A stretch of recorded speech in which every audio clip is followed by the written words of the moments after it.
Salut les mecs, Canon vient de sortir une série de mirrorless APS-C, EOS R10 et EOS R7 et je me demande en fait si Canon n'a pas déjà une série de mirrorless APS-C qui est déjà sortie depuis pas mal d'années.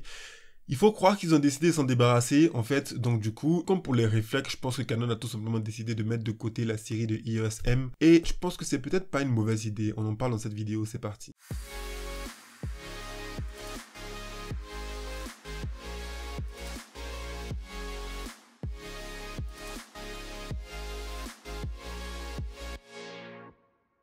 Pour se concentrer sur le R7, je pense que cet appareil a vraiment une place sur le marché. Si on prend la feuille de spec, on se rend compte en fait que le R7 c'est un mini R6 et qu'il offre toutes les possibilités du R6 sans pour autant être en plein format. Le capteur stabilisé est un gros point pour un capteur APS-C parce que comme vous le savez, c'est plus facile de stabiliser un capteur APS-C micro 4 tiers que de stabiliser un capteur plein format. Ce qui m'étonne le plus sur cet appareil, c'est qu'il propose du 10 bits en Silex Free. C'est quand même assez étonnant parce que Canon n'a jamais fait ça sur un capteur APS-C, c'est la première fois qu'on le voit, même si c'est seulement en Silex Free et en HDR. Le prix de cet appareil est assez surprenant, seulement 1500 €, mais le marché aujourd'hui est très compétitif et on se rend compte que même le GH6 a été placé à 2000 €. Il est inutile de dire que le Canon R7 va clairement prendre la place du 90D qui va plus exister du tout, et cela montre en fait que Canon a décidé de suivre la stratégie de Sony, c'est-à-dire de faire en sorte que tous ces boîtiers aient la même monture, ce qui va permettre de pouvoir échanger les optiques très facilement, mais surtout qui va créer un écosystème qui sera bien plus facile à comprendre que le précédent. Le plus gros point négatif pour l'instant c'est par rapport aux optiques, mais je pense que ça va pas tarder en fait à arriver. Il y a pas mal de nouvelles optiques qui vont arriver, notamment celle de Sigma. Cette stratégie est de plus en plus populaire, même Nikon a adopté la même,